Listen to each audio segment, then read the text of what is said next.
Hi everybody, I wanted to do a little review of the film Big. I wanted to do it for a while, but I also wanted to use another movie to show the differences between this movie and that one. So I finally found it. So I'm gonna do the other movie in the next video I do. Okay, but focusing on Big for right now. Okay. Big was made in 1988 and directed by Penny Marshall. And Penny Marshall was Gary Marshall's sister. So, when Tom Hanks took the job, he became familiar with Gary Marshall as well. And that seemed to serve him throughout his career. Okay, so it's 1988, and the movie is based on a story, well, not a story, not like a book, but an adolescent boy wants to be bigger. He just wants to be big, not exactly grown, just taller. Because the beginning scene of the movie is he's at a carnival and he's too small to ride any of the rides with his friends. So he wants to be taller. And just so happens a blonde girl, wants to ride a ride, but he can't ride. So all the other kids make fun of him, but she sticks up for him. And he leaves because he can't ride the the the the little roller coaster or whatever. And so he says, "I'm going to be big. I want to be big."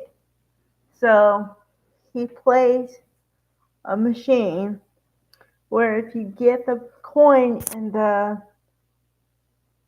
toy's mouth, you get a card, and it says your wish is granted.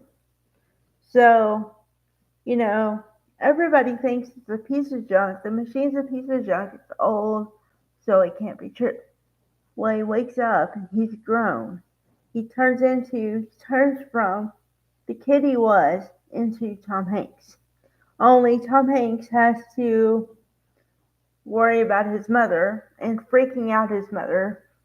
And so somehow he leaves the house without her figuring out that he left or what happened.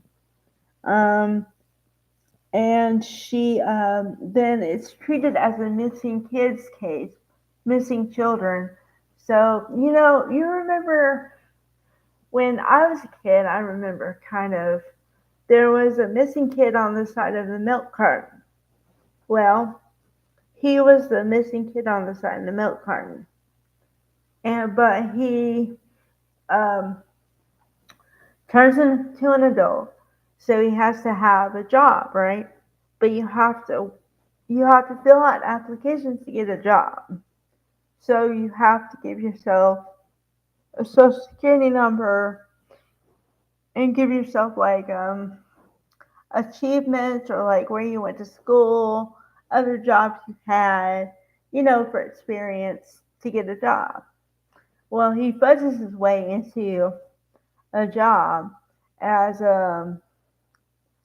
just a computer guy at first.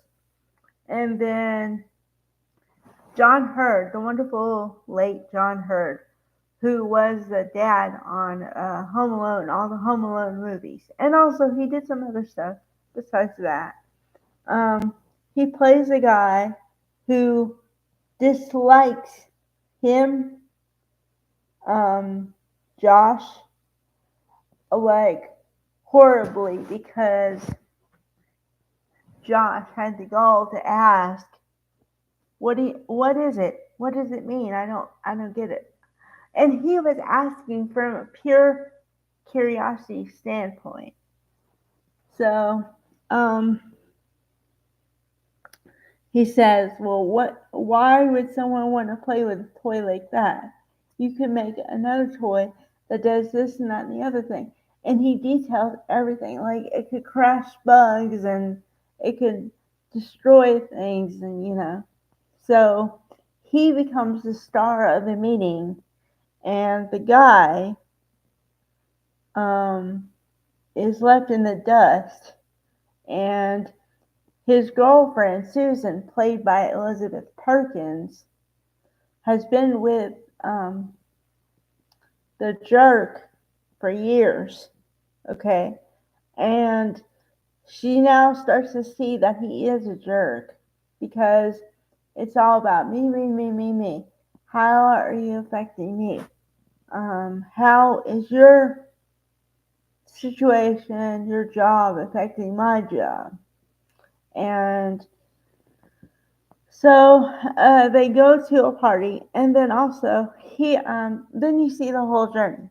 You see him get a job, then you see him uh, be in a job for a little bit, and then he goes to FAO Schwarz toy store, in New York. I think the big one in New York. And his boss, his like higher boss, happens to be there just checking out the toys. But he can't tell his boss he's a 13-year-old kid in an adult body, right? So he says, well, yeah, I'm just checking out the toys. And so the boss says, yeah, me too. I do it every Saturday. So he's like, great. You'd be great for our um, toy development department.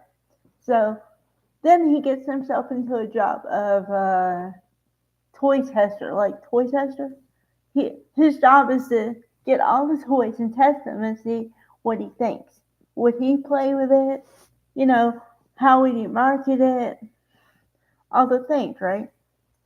So with the raise in pay, he can afford an apartment, and he gets it's kind of a big apartment, but he gets an apartment, but he puts a bump bag in there, and then he has a pinball, a soda machine, all the things a 13-year-old boy would want.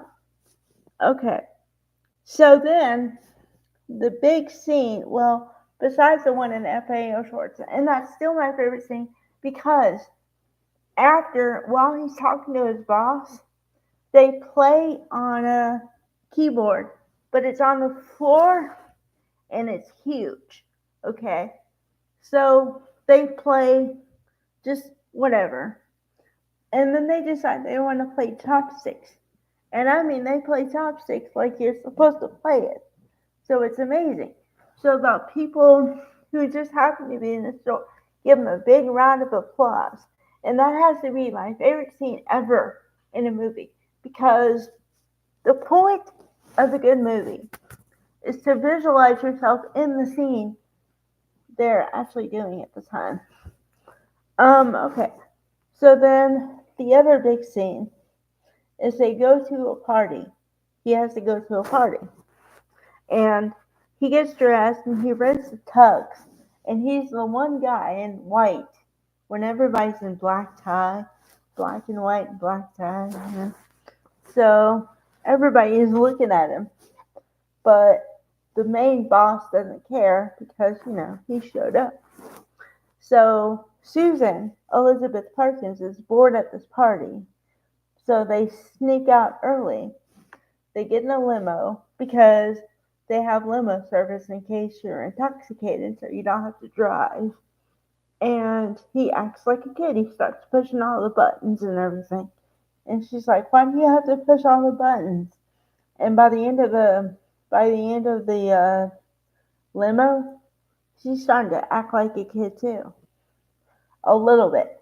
So then later on, the John Hurt character says, why do you have to push all the buttons?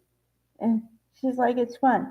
So it kind of reminds her of Josh, and she laughs a little, but he doesn't know.